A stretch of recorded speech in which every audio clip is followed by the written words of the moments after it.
Contrary to popular opinion, the White Star Line owned ship called the Titanic did not strike an iceberg and sink. It was a major insurance scheme, a scam. You see, the Titanic was owned by White Star Line, and Illuminati member J.P. Morgan owned the White Star Line.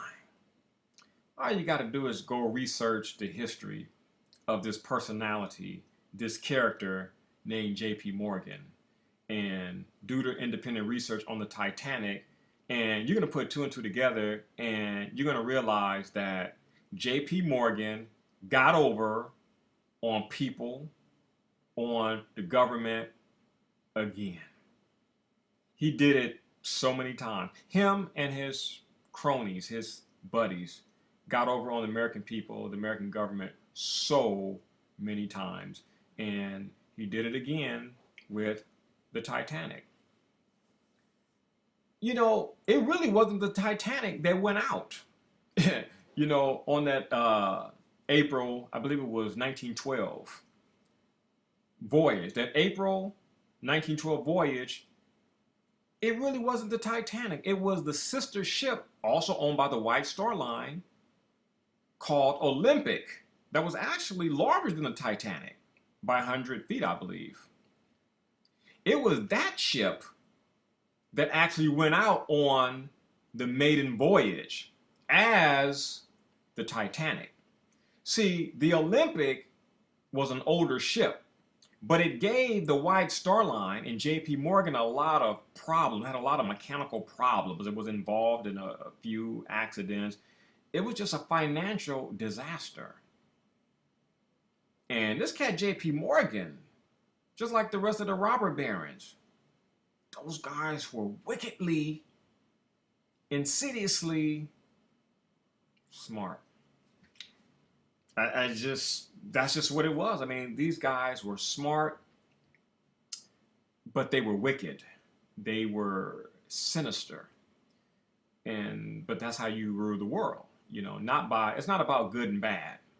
The masses of the people, they got that all mixed up. It's not about good and bad. It's about intelligence and ignorance, knowledge and ignorance. That's what it boils down to. Now, to truly get in a position of power in the world, you would have to be intelligent and good or righteous. What's going on now is you have a lot of people who are good but ignorant as hell. That's the problem. A lot of good people are just dumb, just ignorant. And so that's why, you know, a few smart, wicked people run the world. J.P. Morgan was one of these guys who was smart, but just seriously wicked. The Olympic was sent out as the Titanic right before the Titanic was supposed to set sail for that maiden voyage. J.P. Morgan had everything on the Olympic taken off and put on Titanic. And everything on Titanic he had taken off and put on Olympic. That man sent an old beat up ship, you know, body wise. Because inside the ship it was nice chandelier, carpet, you know, it was immaculate. But the frame was old and was beat up. And he sent the Olympic out as the Titanic. And a bomb exploded. It wasn't an iceberg, it was a bomb. And many of the eyewitnesses gave testimony to the fact that they heard a loud explosion. Now I have a video, a VHS video. It's a two-part video, and it's in my storage. I have a lot of things in storage. I'm a tourist, we whore, we don't get rid of nothing. And it's Titanic, A Question of Murder. Man, I don't know if you can get a hold of this video, but this video will mess you up. It's documented. What I'm saying is documented. Now, a lot of people don't like to deal with the truth. You know, we don't like to deal with the truth here in this country. We know Columbus did not discover America, but do you think that's going to stop the federal government from acknowledging Columbus Day? No. Why? Because we didn't taught it for so long. We can't say we screwed up, we messed up, and, you know, he really didn't discover America. What he did was, uh, conquer some people. You know what I'm saying? He committed genocide on the natives. The government, they're not coming out and telling the truth. They're going to keep that lie going. And that's part of what's wrong with government, you know, um, knowing the truth but can't tell the truth because it's not politically expedient and convenient. So they keep a lie going. And it's the same thing with the Titanic, but the research has been done. There's been a lot of independent research on the Titanic, and the facts, the evidence show that the Titanic did not strike an iceberg. A bomb detonated because J.P. Morgan wanted that ship to sink because he wanted to collect the insurance money on this unsinkable ship.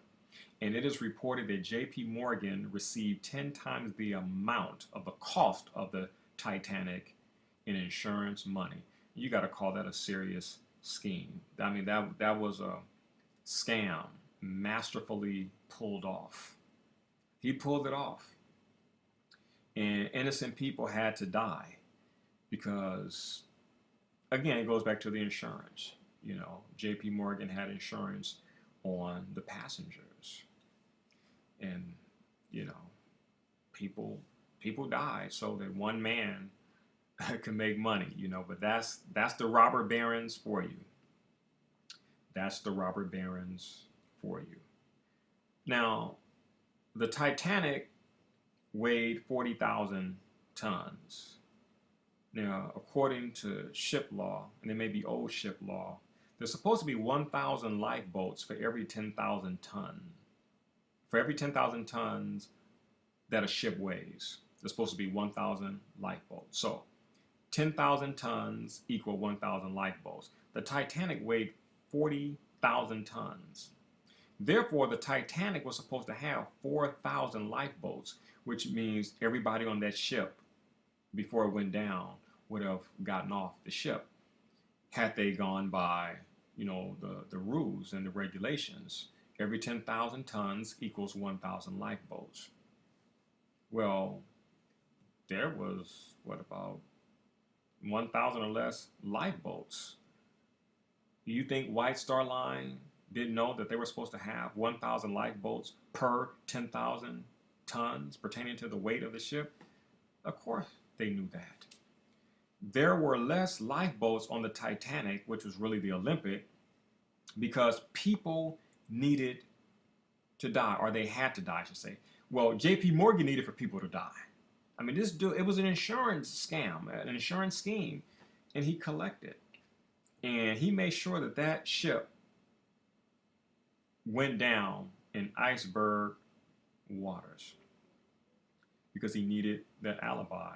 And you come on, 1912. I mean, that ship wasn't going to be found. It went down a mile deep into the Atlantic Ocean. He wasn't expecting for the Titanic to be found. And I'll never forget, back in 1985, we were domiciling on 105th Street, and I was laying in the bed, and I heard the radio in the morning say that the Titanic was discovered, because I was always infatuated with the Titanic. When you watch a lot of my videos, I talk about a lot of subjects. I was fascinated by so many things as a little boy. The Titanic, the Manson murders, the Jonestown massacre, the Atlanta child murders. I was just into a lot of things. History was one of my favorite subjects, and the Titanic, before it all blew up with the James Cameron movie, I was deep into Titanic history. And in my mind, I would go back to the ship the night that it sank, And with my mind just being creative, I would think of things that could have been done to save people. I've just always been like that, And it's like I create a certain energy, even though I'm like, playing in my mind about how things could have turned out, how people could have been saved. Energy was created, and that energy followed me. So In 1985, I'm 15. I'm into basketball now. I'm like the number one Laker fan, and things change. But in the back of my mind, I still was into certain things that happened.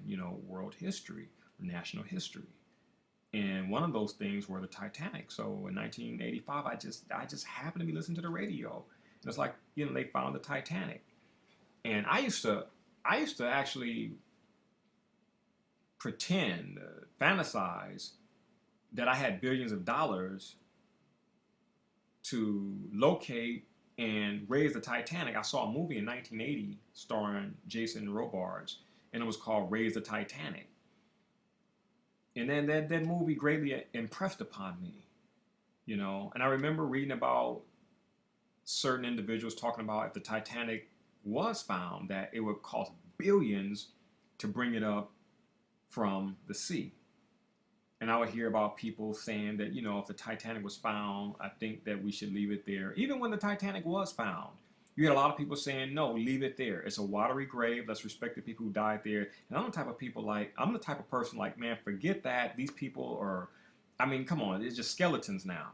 Let's raise the Titanic so we can look at it and inspect and think. That's just, I think that's a Torian thing, the material aspect, and just being sentimental. Let's raise it. Let's put it on display. And let's find things. It's like, and that's all. I'm Scorpio ascendant too, so research, investigation. Let's investigate this ship. Let's research. Let's find out. What's going on and everything. Maybe we can find certain documents. Just certain evidence. That was just my mind.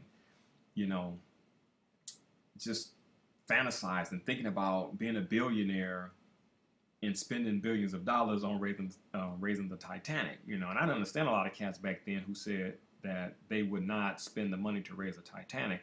And now, even though I'm not a billionaire yet, it's nowhere in the world I would spend billions of dollars on the Titanic. If anything, I'm gonna be feeding the poor and creating private schools, and I'm gonna be doing things of that nature. I'm not gonna be raising some Titanic, because how does that help the world? How does that help people? But nevertheless, it's something that is still with me. Sam Cooke, Natalie Wood, Marilyn Monroe, certain murders, the Manson murders, and that's a Scorpio side of me, and there's a Capricorn in the third house, Placidus orb, that propels me in the area of research, investigation, and especially into dark things. A lot of people don't understand why I get down with the dark side and negativity. It's Scorpio, and I'm true to that.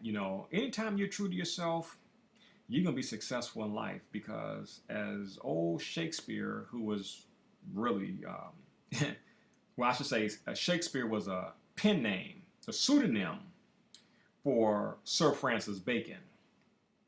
A Shakespeare never existed, but that's another video. Shakespeare never existed. That was my man, Sir Francis Bacon. You read about Hamlet, Bacon is.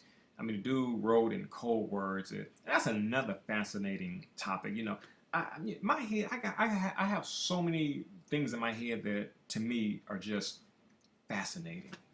You know, things that took place. Whether it's an individual, an event. Dealing with a particular locale or geography. Yeah, it's just a Scorpio thing. So, but anyway. Because we're talking about the Titanic, and y'all know me, it's easy for me to divert and get off track. Is knowing the where I would spend $1 billion raising the Titanic. First and foremost, the evidence is out that it was an insurance scam or scheme.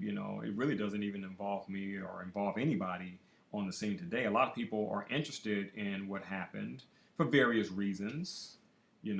A lot of time I think about the people, man, who were on that ship when it went down in iceberg, cold water, man. That in and of itself was painful.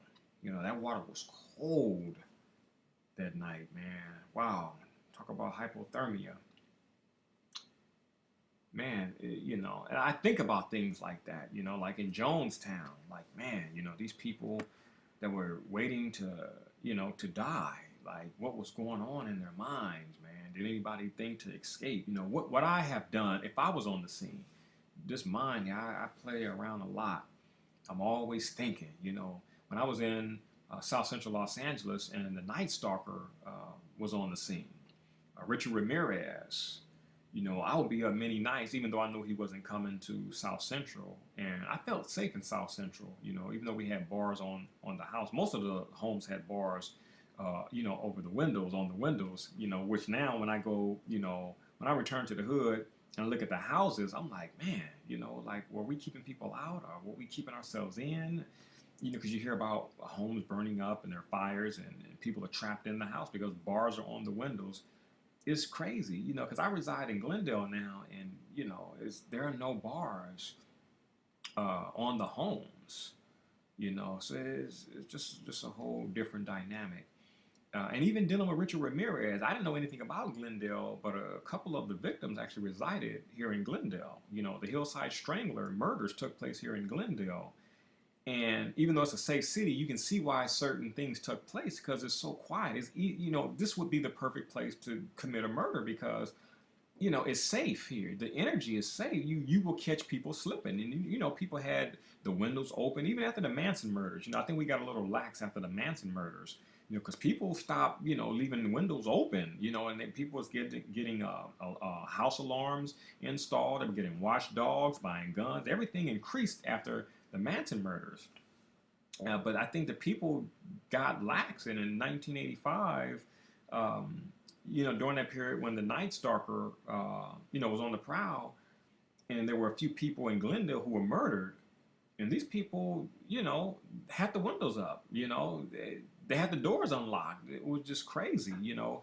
Um, I think the biggest, I think the biggest uh, event, you can even say group of murderers that really intrigued me were the Manson family. And I read about how Charles Manson entered the home of Lino and Rosemary LaBianca, came through a back door that was unlocked.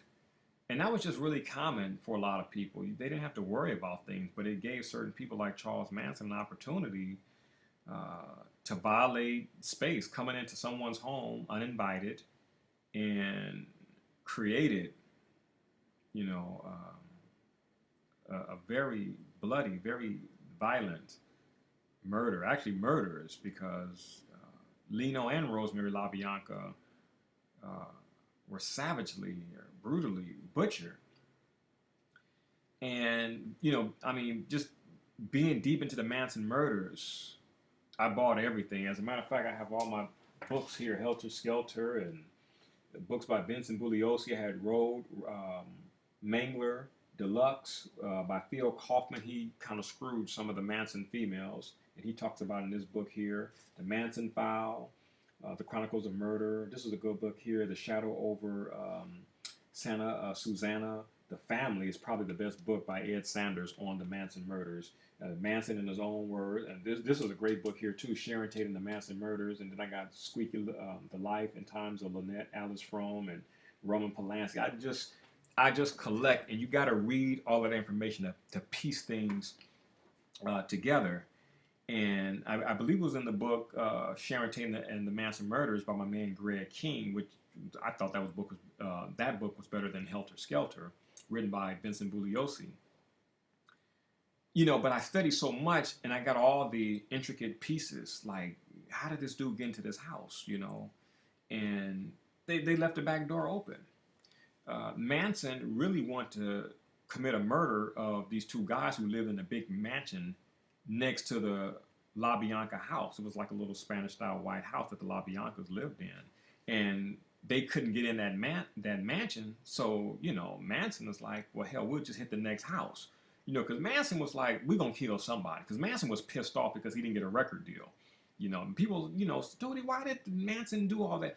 First of all, Manson didn't kill anybody. You know, Manson was not all the way there mentally. You know, he wasn't crazy. Now they make him out to be crazy, and this dude was not crazy. You know, to do the things that he did. You know, and there's a lot of information on Manson that a lot of people don't even know. And I mean, I got so many old VHS videotapes that's just crazy. And I have one that shows Manson as a little boy, age 2, and they used to dress him up like a little girl. I mean, Manson was like sexually abused, and I just found it so ironic that we have video on Charles Manson at age 2, because in my research I came across something called the Rosemary Baby Project, where the government would actually take children, you know, from foster homes and raise them, and you know, make them into assassins and make them into serial killers, because that, you know, that type of activity served a purpose in controlling the American people. You know, you read about the Son of Sam, the Zodiac killer. You get really deep into these murders here, it's going to mess you up. You know, and the majority of the people can't really deal with this stuff because it's going to implement government. It's going to implement law enforcement. You know, the Son of Sam, the Zodiac killer, who was Arthur Lee Allen, was a member of the United States military, and that's why he wrote in code. You know, the truth of a lot of things that occur will never hit the masses. You know, because the masses are going to gravitate to the official story. You know, Manson, you wanted a race war, and no, Manson was pissed off because he didn't get a record deal by Terry Melcher, who was the son, I believe, of actress Doris Day. And Manson had actually been at the Tate Polanski house. He knew that house. Every place Manson went, he knew those places. Like the mansion he wanted to kill the people, the 2 guys in, he went to parties there. You know, Manson was around some heavyweights. He wasn't just a little crazy groupie type dude. You know, they made him into that, but this dude had a lot of influence over people, you know. And was it Dennis Wilson of the Beach Boys? You know, Manson had him. He used to call Manson the Wizard. Um, Manson actually toured, you know, with the Rolling Stones. I mean, this dude was not this little weirdo type of dude that they have made him out to be. You know, I mean, this dude had serious influence over people. You know, and I've read the documents about that whole CIA involvement, whereby the drugs the Manson family was dealing, was provided by the CIA. I read about Sharon Tate and Jay Sebring actually going to Spahn Ranch to get dope from the Manson family. So it ain't like it was just some innocent stuff and they chose Sharon Tate and her friends. You know, there was a connection there, you know. You had Hollywood celebrities um, dealing with certain individuals of society. You know, it was like worlds apart. You know, these were lowly type people, these were celebs, but celebs did dope. Wojciech Frykowski was a drug dealer.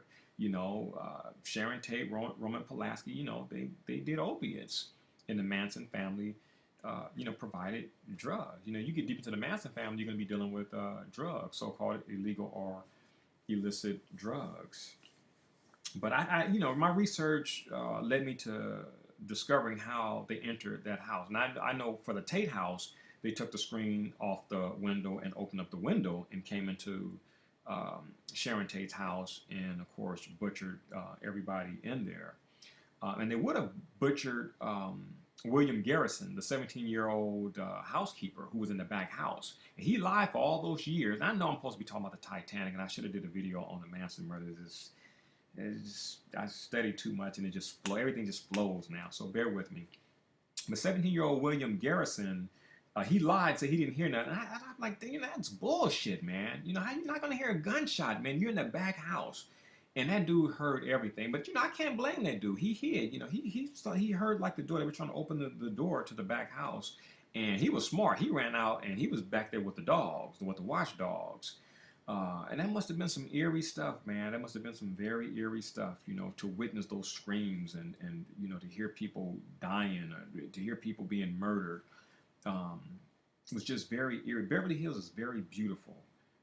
But I'm the type of person, I think that more, you know, if a crime jumped off, man, or some type of murder, or Michael Myers, or Leatherface from the Texas Chainsaw Massacre, it's just certain communities, you know, you just wouldn't want to be in, because they're beautiful big homes and stuff like that. But boy, if a monster or a killer was after your behind, it wouldn't be ideal. And that's why coming up, I felt safe in South Central, because it could be 12 o'clock midnight. Somebody was always on the street corner. It was always some type of activity. So, it wasn't like in the nice white suburban neighborhoods. It's quiet, nobody's around. It's ideal for a killer to come in and do his thing.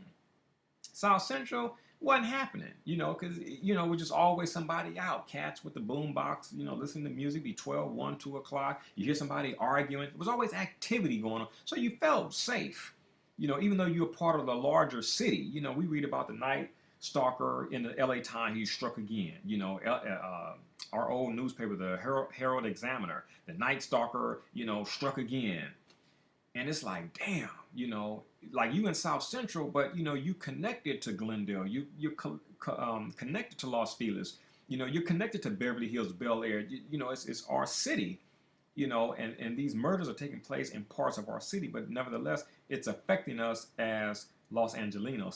Same thing with the Hillside Strangler murders, which took a lot of the murders took place here in Glendale and near La Crescenta, and that got me heavily intrigued, and I'll be writing about that as well too. And it's just a trip to witness things so close to home, And I remember when I got the address to the La Bianca house, and I'm thinking that it was way out somewhere. Now I knew Sharon Tate stayed way off in Beverly Hills, and that's kind of far from South Central. It's also somewhat far from Glendale.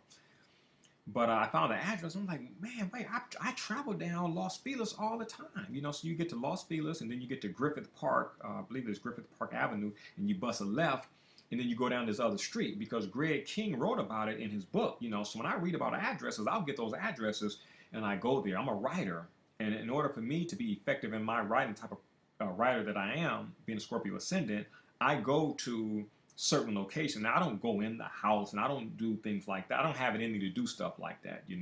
As a Scorpio, I'm into the philosophy of death, murder, killing. What makes people tick? Why do people murder? I look evil in the eye. And that's just something that I do. Which so I can deal with a lot of topics that a lot of people can't deal with. Because a lot of people keep it positive, man. Stay in the positive, stay in the light. No, I'm gonna deal with the darkness. Because it's polarity. And you can't always just stay in the light. You just can't always, positivity doesn't, that's not a reality in our world. A lot of dark stuff happen. I mean, dark stuff. I have the photos of the women who were murdered during the Hillside Strangler, murder spree. I look at these dead bodies, man, and it's like, man, like how could these cats do that, man? I mean, these cats would sodomize these females, screw them in the butt, man, have sex with them, and then torture them, and then just dump them along hillsides. Like, these cats just didn't care about the parents, man, and taking human life. It's crazy. And then for things that happen close to home, you go off the 5 off ramp off of Los Feliz and be like, damn. You go back years, some decades, and a body was right there. It's really freaky, very eerie. And so I remember going to and I have to do that because I pick up the energy. I go back 30, 40 years. So when I write about it, I write from here. So, if I'm writing about something and it's eerie, you're going to pick that up in what I write because I'm using psychic sensing. I use my psychic sensing abilities. And so I go to the La Bianca house, and I rolled down the window. And even though it was like 40 some years later, that rush, man, of energy was just so eerie. And I could just only imagine what those people went through. I mean, Lino LaBianca was on the couch sleep. When he woke up, boom, and there was Charles Manson. It got to be frightening. Like, who is this cat? What is this cat doing here? It's some frightening stuff. And this dude didn't have a clue that that was the last night of his life. And the house looked very different. I would have never known it was so close. Like it's over here, right by the Los Angeles Philosophical Research Society. And I used to go there, to study a lot of the literature there. It was set up by Manly P. Hall. And it's just a lot of heavy information at the Philosophical Research Society there on Los Feliz here in Los Angeles. And that's where the LaBianca murders took place. I believe it was August 9th, August 10th, 1969. It looks totally different now, but it's like, oh snap, like here, this was it. And how in the hell can anybody purchase that house? Like, I know they got to know the history that, that type of murder took place there. I'm the type of person, I find out that a murder took place in the place I'm in, I'm selling a place. You know what I'm saying? I'm not into no Amityville horror type stuff. The DeFeo family. You got to tell me straight up what's the history here. And I find that out. Especially if it's a murder, I'm gone. I'm not dealing with that type of energy because murders imprint. Into houses, into rooms. That's why you can walk in a certain place and they just feel eerie, and that's because some eerie stuff took place. But I roll down the window, I look at the house, man, and I'm like, damn, boy, I mean, something very brutal took place there back in 1969. And the energy is just still there. And of course, the homeowners are unconscious. I'm quite sure they know that that's a part of LA history. And I just bounced. And it wasn't so far from like Sam Cooke's house. So I go to Sam Cooke's old house, and I go up to the gate. And because I read so much, and I know Sam Cooke's son Vincent drowned in a swimming pool out front. And you go to the house, and you see the swimming pool, and then you just use that psychic sensing ability, and it's like when you go back and you see certain things playing out. And Sam Cooke's Barbara Cook, she was having an affair with a 20-year-old or 19-year-old Bobby Womack. She was on the phone with him, and the little boy wasn't watched and got in the pool and drowned. And Sam Cooke was like, okay, I'm out of here. He was straight. That was it. He was divorcing Barbara, and that's why she was in on Sam Cooke's hit. But I went to that place there, and the same thing. Like, damn, boy, it's I could just pick up on that energy. I could pick up on the energy of Sam Cooke's last night. It's just like, man. So when I write about it, it's like you will feel that energy. Like Lou Rawls said, he was like, man, Sam had death on him. The dog was barking, and my son was sleeping. He woke up crying, and Sam just, he had the angel of death around him, and he was a goner. That was, nothing was going to be played out different. So I done talked about a whole bunch of stuff, and I'm gonna get back to the Titanic because there's so many things that intrigue me, and you can put it all together as conspiracy, revisionist history, doesn't matter. It's just some stuff that intrigues certain people out there, and I met a lot of people just intrigued by the Manson murders, Jonestown, and Jim Jones, and Hillside Stranglers, and what's that? The Zodiac killings in the Bay Area. Certain things that intrigue certain people, and it's not that people are into that stuff. People are just intrigued. It's the dark side. It's scary. And a lot of people are actually attracted to what they are afraid of. That's why horror movies do so well, because the evil, the darkness that we won't deal with, we project it on the big screen.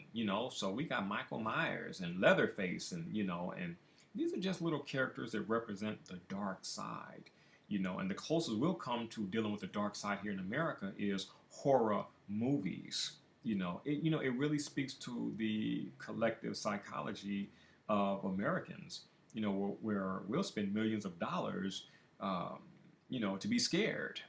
We'll spend millions of dollars, as a population, as a nation, to mess up our adrenal glands, because, you ain't really primed for this. See, I watch horror movies as part of research, and I'm into health, so I protect my adrenal glands. But the average person who's watching a horror movie who's unconscious, I mean, they're doing some serious damage to their adrenal glands. And a lot of people don't know that about watching horror movies. I mean, you gotta really be grounded to get into horror. Like I said, I study horror to study the psychology of death, the psychology of killing, the psychology of murder. That intrigues me. That's a Scorpio in me. And it's like, man, what would I do in certain situations? When I study the Columbine killings, like, man, what do you do in that situation, man? Do you fiend like you're dead? Do you fake like you're dead? Do you run and zigzag and hoping the bullet don't hit you? What do you do in that situation? I've always been the type of cat, I will sit down and think. So if something did happen, I already know what to do. You would think that, man, this dude is the coolest cat, man, because this dude did this, he did that. It ain't like it just, happened like that. You know, it's because I didn't thought about some stuff. You know, I'm a thinking person, and I think things out. So it's just a lot of interesting things that just happen in my life, which accounts for like all these books. Man, I'm telling you, I could, even though I'm into the metaphysics and spiritual awareness, that stuff still intriguing. This stuff here, these books behind me, you know, still intriguing. It's the Matrix, you know, and these books here. This is my social studies section, at least some of them. And these books here, like Media Virus and Ad Code USA and Coercion and the Age of Manipulation and the Media Elite and logos and branding children, the Media Monopoly, Culture Jam. I mean, that's some. I mean, those are some of the greatest books ever written that just really explain the matrix to you, man. The control, the mind control, the manipulation, the exploitation. You know, it's man. I mean, it's all given up. It's been written about. Nothing is a secret. You know, you just have to develop a love for learning. You know, reading, studying, and they're gonna give it to you. You know, and you just put it all together, and it's like, wow. You know, this world is really concocted, man. It's really set up. You know, it's like this phantasmagoria, you know, like situation that's been constructed, like in the movie. I think it was The Matrix 2, Part 2. You know, where there's a white gentleman in the white suit, and he's like, "I made the Matrix," and that's just how it is. You know, like you know, you have an individual who is telling you that, "Oh, this is a Matrix." We set this up for you. You know, we gave you church, we gave you the public food system or the public school system. You know, we gave you government. We gave you all of this stuff. We gave you doctors. We gave you allopathic medicine. You know, we gave you Hollywood. You know, we gave you the mall. You know, it's like everything is concocted, man. You know, for control. You know, and it's either you're in or you out. You know, like in the movie The Matrix, it's either blue pill or red pill, and everybody has a choice. You know, and you know, choices are made predicated upon information or the lack of information. That's what it all boils down to. So the more information you have, the more informed choices you can make. You know, I know they have psychic sensing in the department store, especially during the winter season. You know, you can't hear the message, but it's telling you to shop and spend, feel merry. It's like what my man John Carpenter put in the movie They Live, you know, with the subliminal messages, and they had like the black glasses, and you put the glasses on, and you can really see the truth of the ads. You know, I mean, John Carpenter really got off on that movie. I've been a fan of John Carpenter's movies ever since Halloween. You know, I don't think he'll ever outdo Halloween, but you know, Halloween, Escape from New York, the Fog. I pretty much watched all of John Carpenter's movie, Dark Star, Assault on Precinct 13. Yeah, I just like what John Carpenter does, and he deals with those dark themes, man. And I just always wonder, why does this dude deal with those dark themes? And as I studied the psychology behind Halloween, it was really deep. I mean, I got to give John Carpenter a lot of credit, man. Halloween was really deep, and there's a scene in Halloween where Donald Pleasant's character as Dr. Loomis, he's in that school. Michael Myers breaks into a school and he puts a knife in the desk, and Dr. Loomis starts breaking down Sam Hain, the Lord of the Dead, you know, and is really dealing with the darkness within us, you know, that we're afraid of. And that was really deep, and I missed that the first time around. Of course, you know, as a little boy, I just was into the hoopla. You know, Halloween just, you know, it created a frenzy. You know, it was just this unique horror movie. First it was the Texas Chainsaw Massacre, then it was Halloween back in 1978. And I remember during that time, I mean, everybody was talking about it. I mean, John Carpenter had done something totally different. Like Halloween spanned everything: the Friday the 13th, My Bloody Valentine, and Nightmare on Elm Street. I mean, Halloween really set the mold. I mean, at first it was The Exorcist and Texas Chainsaw Massacre, you know, and I've done the research on that and looked at the Real House, and I mean, it's like it's really eerie, even though Hollywood, you know, they put a hell of a spin on it, you know, because there was really no Leatherface type character, you know, but there was a dude who was actually killing people, hanging them on hooks and things like that. And it was totally different. Just like there was a movie that came out called The Strangers. And if you ever seen The Strangers will freak you out. That's some eerie stuff, you know. And I'm like, sometimes I'll be like, why do I watch this stuff here, you know? but it deals with my studies, going back to Manson and the murders and stuff like that.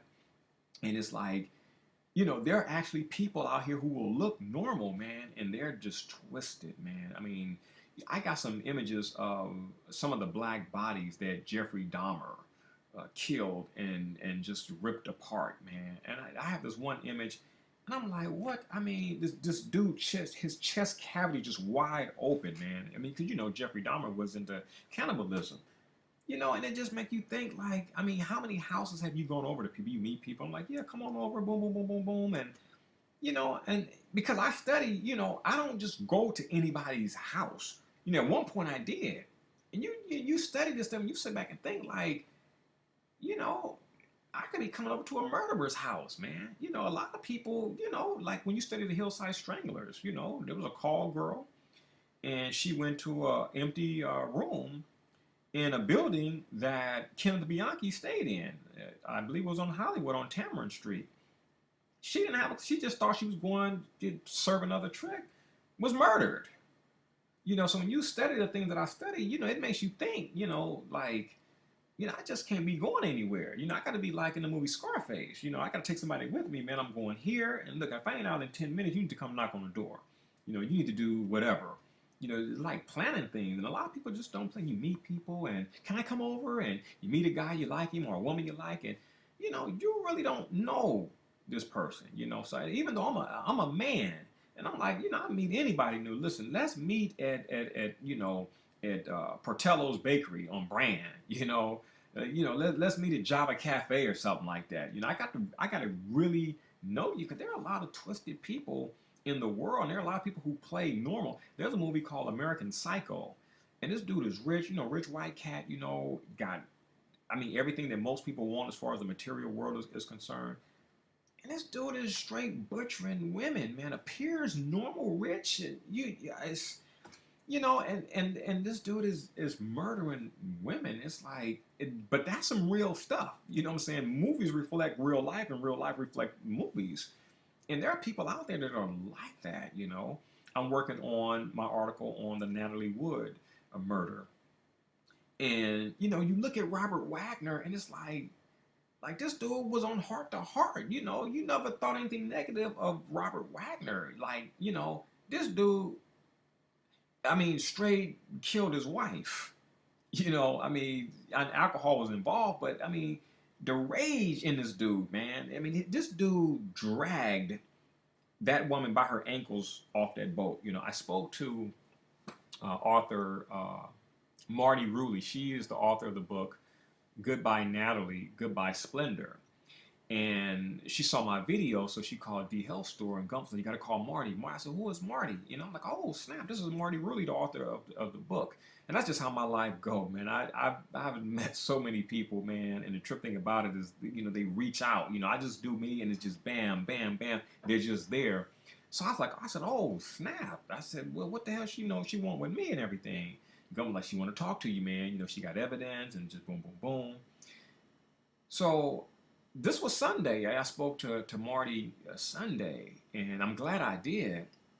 And because I knew, there was more information that was not in the book. I read right through the book, and she told Gump, this guy, he saw right through everything that was said. He knew Dennis was lying, and Dennis, I'm talking about Dennis, who was the ship captain, the yacht captain.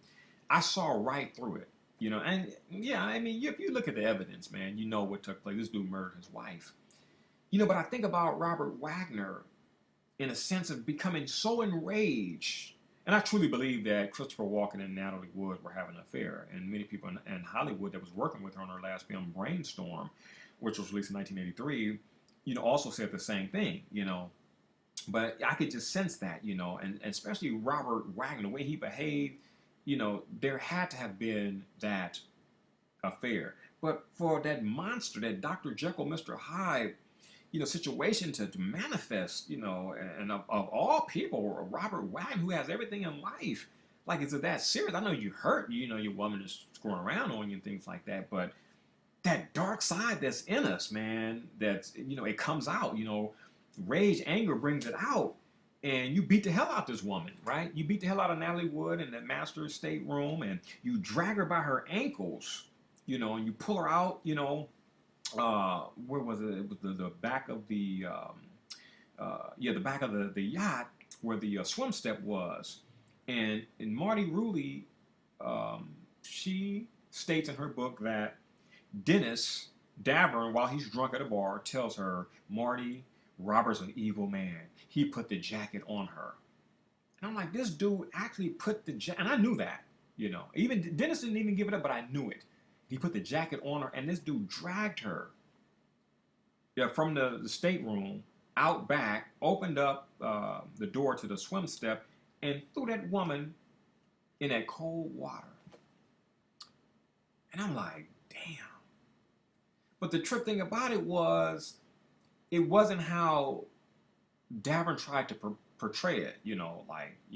Robert was the last person with her, and I looked and I saw them together. Then, I looked again, and she was no longer on the boat. It's like, dude, just tell the truth. And Suzanne Finstad gives it up in her book on Natalie Wood, which is a great book, which really allowed me to just put everything together. Of course, reading interviews by her sister Lana Wood, and it was Lana Wood. I believe it was Lana Wood, and it was something else. And I believe it was on Marty Ruley's blog, whereby the statement that Dennis made, whereby Robert Wagner told him, "Leave her there, teach her a lesson." And that's what happens. He put that woman in the water out of anger, knew she was afraid of the water, and he was seriously trying to teach her a lesson. But what Dennis didn't convey is that Robert Wagner and Dennis Davern went back on board, and they were drinking wine. So Natalie Wood was in the water for 15, 20 minutes, crying out, help, I'm drowning. And so Marilyn Payne and John Payne, her boyfriend, they actually heard the cries for 15, 20 something minutes. So Dennis Davern was talking about how he got the music on loud because he was trying to, he was actually trying to drown out, the argument, the profanities of Robert Wagner and Natalie Wood. And that wasn't the case. They had the music on loud so that the other people moored in the two harbors at Catalina Island could not hear the woman's cries. That's why Dennis Davern had the music on. He wasn't trying to ignore their argument. She was in the water. And they got toasted, man. They was drinking. And so, Dennis is like, yo, Robert, let's go check on her, man. Natalie's been out there for a minute. And so when they go out there and check on Natalie, she's gone. The currents didn't pull her away. So they panicked, and that's why it wasn't that, she was gone from 11 and then at 1:30 they noticed they called for help. No, they actually went to go check on her at 1:30. They were drinking for 2 hours.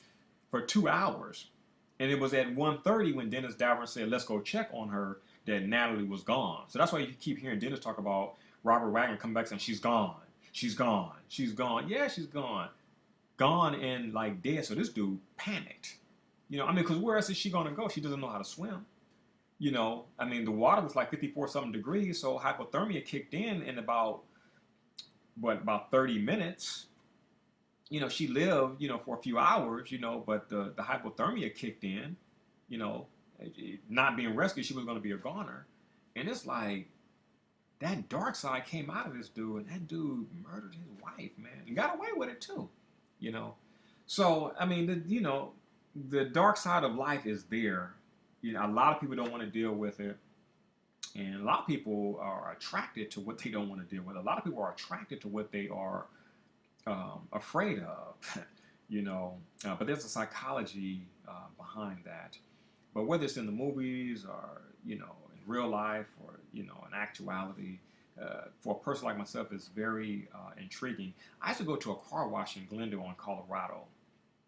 And this was back in the 90s. I would take the Steins' car there, who were my bosses at the last corporate job I had. And I used to go to this car wash for them. And I ended up taking my car wash there as well, too, because they did a really good job. And right next to that car wash, the address is 703 Colorado. Now, of course, when you study like me, you remember addresses. That's how I ended up going to Sam Cooke's house and the La Bianca, how I remember addresses. Arthur, what's his name? Arthur Lee Allen, who was the Zodiac Killer, he resided at 32 Fresno. He resides within 1 mile of my mother-in-law's house in Vallejo, California. Put in the GPS, go there. I do some psychic sensing. And I can just look and just like, yeah, that's some eerie energy there. And Arthur Lee Allen stayed there, and yes, he was the Zodiac. The evidence point to it. It's all. I mean, man, it's. I mean, yeah, it's circumstantial, but it all points to it. I mean, you take the Lake Berryessa murders, and we're talking Zodiac now, and I know I've been all over the place. But we're talking Lake Berryessa, we're talking Zodiac killers, you know. And if you haven't seen the movie Zodiac, I highly recommend the movie Zodiac. Great movie, on the money. Hollywood rarely makes a movie that is like 100% true, you know. So this is like 95 to 98% accurate. Great movie, one of my favorite movies, Zodiac. But anyway, you take the Lake Berryessa murders. Law enforcement finds boot imprints from windwalkers, which are military type boots you can only get in the military. They're size 10 and a half, right? They measure it. And so they go to 32 Fresno Street, which is where Arthur Lee Allen resided, and they find windwalkers. 10 and a half. I mean, come on, man. You know, this dude owns a Zodiac watch with the symbol. It has the symbol. That's where he got it from, Zodiac. He owned a Zodiac watch. His shoe size was 10 and a half. Okay. He was military. Okay. Because the books whereby the codes came from were stolen from naval bases in the Bay Area. This dude was in the military. You know, you can't steal from the military. You have to be in the military in order to steal from the military, you know. And it's like, this dude is Zodiac, man. You know, and I thought, what's his name? Robert Grayston. I forget his name, but Robert Graysmith. I'm sorry, Robert Graysmith. He wrote the book Zodiac and Zodiac Unmasked. You know, a damn cartoonist solved the Zodiac murders, and of course they deny it. But I mean, he did his research, and he's my type of person, my type of researcher, and he solved it, and he put everything together. And this personality, and of course this name is going to slip my mind. But he got a phone call the week before Christmas.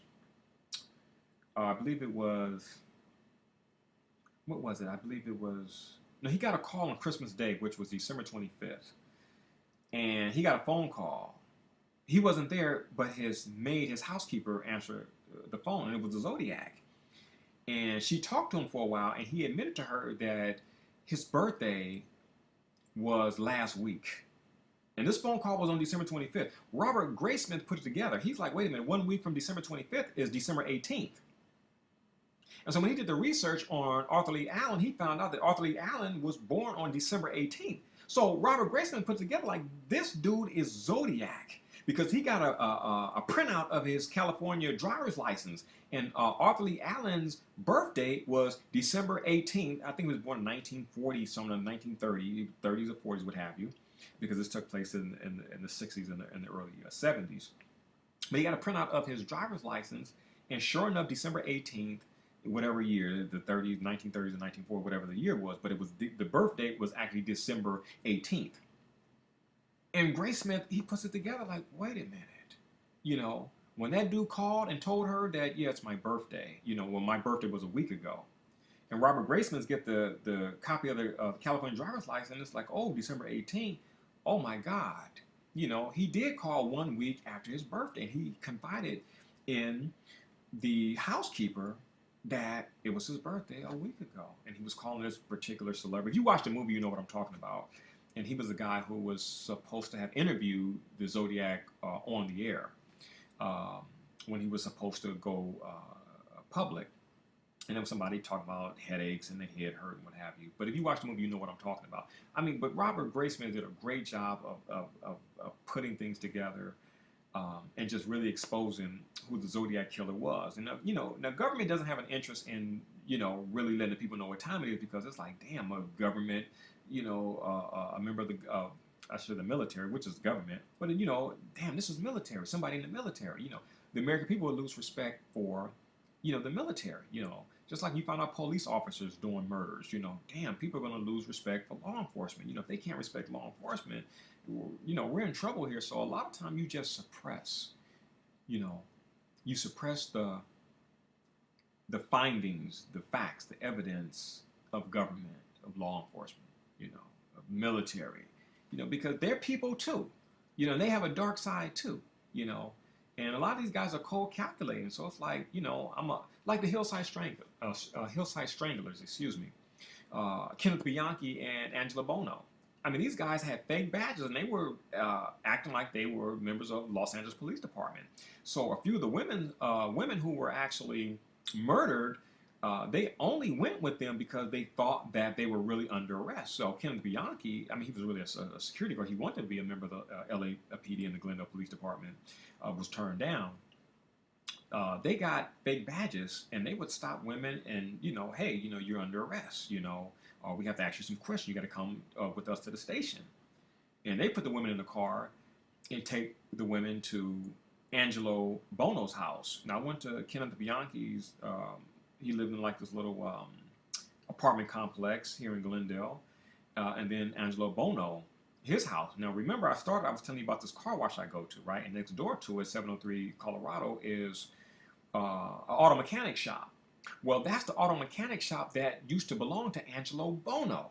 Okay, the murders of the women during the Hillside Strangler killing spree took place right there. And I'm at this car wash, and I'm like, man, all these years, man, I'm right next to the location where these women were murdered. These women were murdered, and it is different now because it used to be a house, and they got rid of the house, and now it's just an auto mechanic shop. You can actually Google it, 703 East Colorado, and you'll see what it looks like now. And those murders took place right there. So you'd be like, man, this stuff is so close to home. Man, it's crazy, whether it's the La Bianca house, Sam Cooke, either Hillside Strangler, and you just go to these places, man, and just like, wow, okay, this cat used to stay here. But see, the thing for me is, I'd be curious as to the current, um, the homeowners, or whoever the dwellers, whoever dwells in the apartment or house, whatever it may be. My thing is, do they know what took place here? Because there's no way in the world I could stay in that place with that energy there. It's imbued in the woods. It's imbued, in this structure here. Whether it's new carpet, what have it, doesn't matter. It's in the wood. It's in the infrastructure, and a lot of things took place at that building that Kenneth Bianchi stayed in here in Glendale. The energy is there, and I mean, these dudes were just, I mean, they were just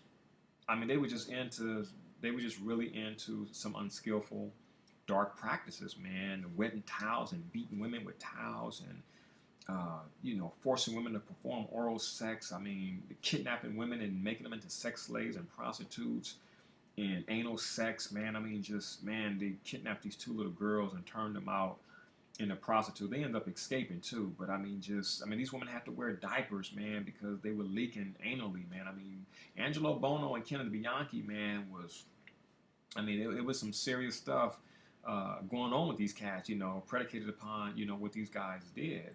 And so when you study the bodies, man, and blood dripping from the rectums, they were really deep into that whole anal thing and really torturing women, man. I mean, you talking about misogynistic, a misanthrope that just happens to be misogynistic.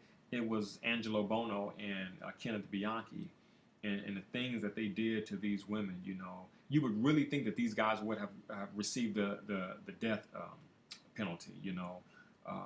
Electrocuted, gas chamber, lethal injection, something. I mean, if you really study it, as a matter of fact, I actually have a book there called The Hillside Strangler, which is a great book, a great read, and goes into if you like details, then you want to get the book. You don't want to mess around with the movies like the Ted Bundy movie.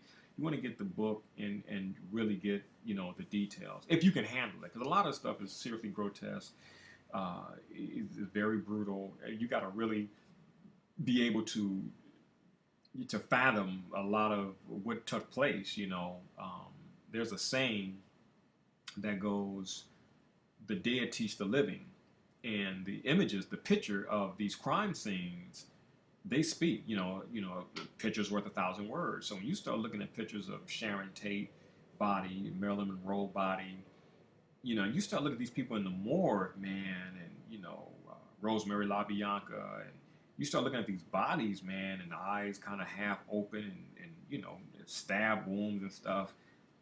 It's like, man, boy, you signed up for something, man. Because there are no accidents. But man, you signed up, man, to check out a hell of a way. When you start looking at these bodies, man, from these murders, it just sits back and make you think. Because my whole thing is like, man, how could you resort to murder outside of self-defense? That's my whole thing. Like, how do you take somebody's life, man? I mean, just I'm looking at it from my eyes. Like, how do you snuff out somebody's life, man? You got somebody there and they're choking and life is going out of them, man. And it's like, how do you process that, man? And do that, and they don't even do nothing to you, So Kim Bianchi and Angela Bono was like, they're giving each other daps and everything. We did it, Angelo, we did it. And it's like, damn. So I'm saying all this to say that there are people like that in this society. I mean, these guys are picking up women at the Eagle Rock Plaza, And I take my children there, they go to the little Chuck E. Cheese just to play. We don't mess around with the stuff there. It's just, an indoor play center. And it's like, damn, these cats were picking up women here at the Eagle Rock Plaza. There's just so much stuff that's close to home, man. You deal with New York, Chicago, but especially LA, man. There's a lot of dark stuff happening in these major cities, San Francisco, Boston, these big cities, man. They're vortexes, and a lot of activity take place, but it's a lot of darkness that take place, in the major cities, and there's a lot of stuff that take place, dark stuff that take place in rural areas, but a lot of stuff dark stuff take place in the metro areas, and a lot of stuff is just close to home. The Black Dahlia murders took place on 43rd and Crenshaw, in that area over there. Before it was populated by black people, and it's like, damn, man, this is just close to home, man. Like, do the people who stay in this house know that the Black Dahlia murders took place on their land? That's what I be thinking. Like, I like to study this stuff, but there's certain people, man, who you take this dude named Rudy Altabello, and he owned the house that Roman Polanski rented, him and Sharon Tate. Rudy Altabello. This dude was like I could go in the daytime and research. There's no way in the world I'm going there by myself at nighttime in this house where these murders took place. Yeah, Scorpio ascended love to research, but I don't have it in me like that. It could be because I'm black, African American. It's just certain things black folks don't do. Like you heard Eddie Murphy talk about back in the day about poltergeist. If our daughter ends up in a television set, it's like we gone. You know what I'm saying? Whereas white people, they're, screaming and where are you? And we just out. So like, I believe it was Richard Pryor who said, we hear something says, get out. We gone. We leaving everything. We gone. Whereas white people like, what do you want? Why are you doing this? And, that's like, whoa, okay, that's a whole different type of dynamic. Y'all some pretty brave, bold people there.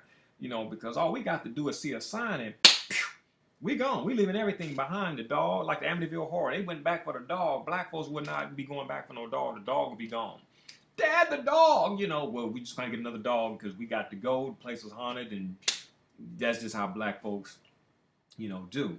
So my whole thing is just the research, and I'm not trying to go into no spot because, like I said, I can use psychic since I could be, 40, 50, 60 feet away. I'm saying, a few yards away, and it works. Yeah, it works for me. It works for myself to pick up the energy and to just feel. But this dude, Rudy Altabello, this cat owned the house, right? Do you know this cat left the blood in the carpet of Sharon Tate, Wojciech Frykowski, and Abigail Folger?